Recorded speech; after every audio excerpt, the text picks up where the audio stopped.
Hello everyone, this is Hosni Amira, occupational therapy professor and practicing occupational therapist. I have taught a shoulder evaluation and intervention class over the years. I have used this model to demonstrate the basic anatomy of the bones and the muscles of the shoulder, and also the basic kinesiology of the shoulder. Basic model is really basic and it only covers the bones and the muscles. It is missing other essential elements that you need for proper evaluation of the shoulder pathology and intervention, such as nerve supply, blood supply. Some of the burses are missing, obviously, and some of the ligaments. So it is only a basic. What you need for this is this basic pattern for the rib cage shown in the front. You also need the scapula and the humerus pattern on the front and the back. Now notice the green and the red colors. Also you need some of the basic tools, fuzzy sticks, scissors, etc. Start cutting the pattern for the scapula, the front,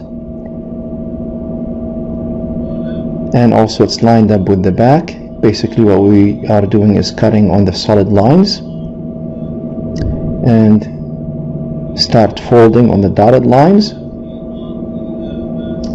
The green and the red denotes the origins and insertions for some of the muscles we will be inserting later on.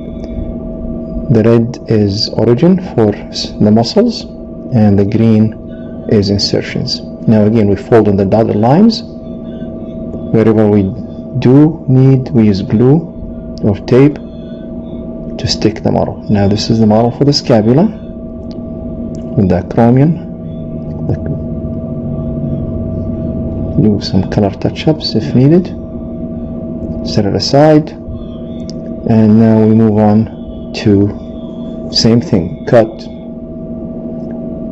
the model for the humerus, fold it, recycle the extra paper, fold on the dotted line, and cut on the solid lines. Now we are doing the rib cage again. Cut on the solid lines, and wherever there is dotted lines we need to fold on them. This is a little bit trickier. Use some tape. Now the rib cage has to be a stand for the model, so we have to tape it and fold it, and now it's standalone rib cage. Now we attach the scapula, clavicle and the acromion, they go together. Now we have to attach the humerus, and again if you look close you will see the red and the green denoting origins and insertions for the main muscles we will be attaching in a minute. Now this is the completed model, and over here you can see where each muscle is numbered. This is number 1, number 2, also number 5. This is the clavicle and the acromion and the AC joint. On the side here you have the humerus and the glenoid fossa, and laterally you can see where the coracoid process, the acromion, meet the clavicle and the sternum and the rib cage. And this is how the complete model before we start attaching muscles to it. This is the back again, and further up you will see where the skull, the base of the skull and the spine are showing. And here's another look for the completed model. Now next we will be attaching the muscles, and the muscles will be in 3 groups: blue, green and red. And what I have found for this, I am using the glue gun and those fuzzy sticks, and basically you will have to match the muscle number 1, the red, number 1 and the green. In this case, this is the supraspinatus muscle. Now, number 2 muscle is underneath it, and this is the infraspinalis muscle, origin and insertion in the. And if you look at the table, it will show you the 7 different muscles, and those muscles are blue, and those are the scapula humeral muscles, and they connect the scapula to the humerus, and they are supraspinalis, infraspinalis, subscapularis, teres minor and major, deltoid, middle and anterior, and the biceps, the long head of the biceps. Now over here, this is subscapularis.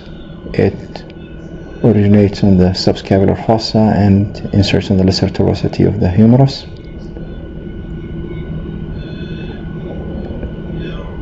So supraspinalis again. Now this is the posterior deltoid. It's a scapula humeral muscle again, from the scapula origin and inserts in the humerus, mid shaft of the humerus. And obviously this is going too fast just to save time. Now this is this second set of muscles in green are called the axioscapular, and the axis in this case is the rib cage, the spine and the clavicle, and those are the muscles that attach the trunk or the axis to the scapula. So they work on moving the scapula to position the shoulder. And in the model I have them denoted or marked as A, B, C, D, E, and F to make him a little bit different than the other scapula humeral muscles. Now I am attaching number C, which is levator scapulae, and now I'm doing number D, which is rhomboid minor, from the spinous processes of C7 and T1 to the border of the scapula, and underneath it is rhomboid major, obviously. And if you look close enough, you can see the E right there is rhomboid major, from T2 to T5 all the way to the medial border of the scapula. I'm using a paper for the glue gun. I picked up a hot glue gun that's really super hot. Now this is the upper trapezius muscle, and you can see where it originates from the occiput and all the way inserts in the lateral 1/3 of the clavicle. This is now we're on the middle trapezius, and that's from C7 middle and lower all the way to T12, middle and lower traps. And again, they all insert on the lateral 1/3 of the clavicle, the acromion, and also on the spine of the scapula. Again, I'm using the paper here because the glue gun is too hot. Now in the front, I'm left with 2 muscles, serratus anterior and pec minor. So serratus anterior, as you can see, it originates from the upper 8 ribs, 1 through 8 or 9, and it curves around the rib cage all the way to the anterior medial border of the scapula. So it has to go all the way to the medial border, the anterior part of it. So this is your serratus anterior. Now we're left with the last muscle, which is pec minor, pectoralis minor, and it originates from ribs 3, 4, and 5 to the coracoid process. And you can see that on the little chart again, and also each one of those muscles gives you the action. Now upper traps, middle traps, lower traps, and that's the completed axioscapular muscle. Now the last set of muscles is called axiohumeral muscles, and those are in red, you will see in a minute, and those are only 3 of them that I have on the model, and I have them in red. And those are the axiohumeral. They attach from the axis of the human body. The axis is the rib cage and the spine, all the way to the humerus. So basically they bypass the scapula. Those are your big movers. This one I'm working on now is your PIC major. Pectoralis major is the medial 1/3 of the clavicle, the sternum, and ribs 1 through 6. So it's a huge muscle, obviously. And it inserts in the greater tubercle of the humerus. In the back, its equivalent or counterpart, that would be latissimus dorsi. Latissimus dorsi again inserts on the lesser tubercle of the humeral head, and it originates from T7 all the way to T12, spinous processes, also L1 to L5,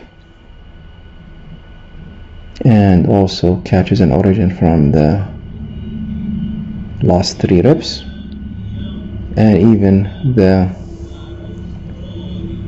iliac crest.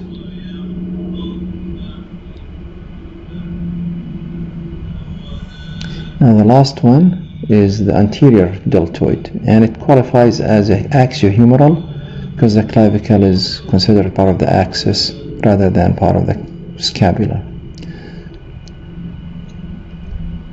And this is the completed model in its entirety. Again, green is your axio-scapular muscles, your blue is your scapulohumeral muscles from the scapula to the humerus, and then the red ones are axiohumeral from the axis to the humerus directly.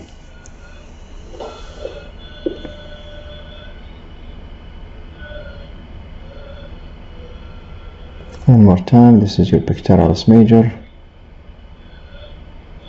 Oops, sorry. This is your PIC major, anterior deltoid, and anterior deltoid is right there.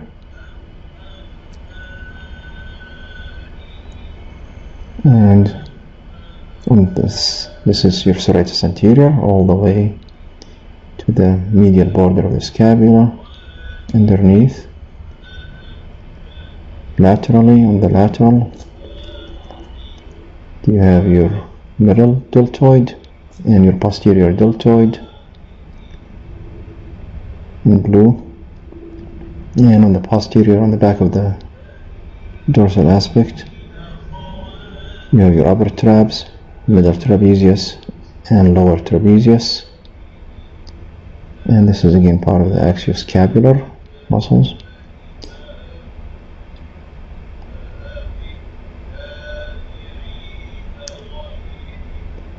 This is your rhomboids minor and major. This is your levator scapulae. And in the blue, again, your supraspinatus,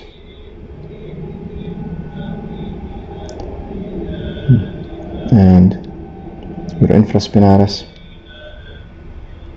your teres minor and teres major on the front, and this is obviously your latissimus dorsi. Alright, hopefully you like this exercise and activity, and enjoy.